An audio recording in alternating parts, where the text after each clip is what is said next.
Hello guys, for today's video guys, ito natutulog si baby Kuko sa duyan at napakaastig na ngayon ng duyan guys kasi hindi ka na magduduyan, meron ng automatic na taga-duyan sa iyo.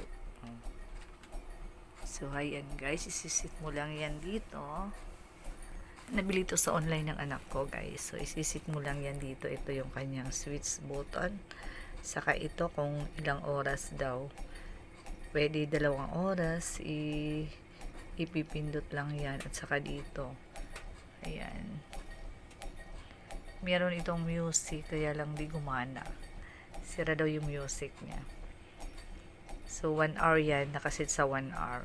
So napakaastig na guys, ngayon sobrang high tech na ng teknolohiya ngayon guys. So habang tulog si baby, pwede ka nang magtrabaho. Katulad nito, tulog si baby Kuko. So, pwede na rin ako matulog. Yan, tulog si baby. Ito, may tali dito. Yan guys, yung likod niya. So yan, napakaastig na talaga. So, that's all for today's video. Medyo mahina lang aking busis kasi tulog na si baby. Baka magising. Ayan. Ganyan guys.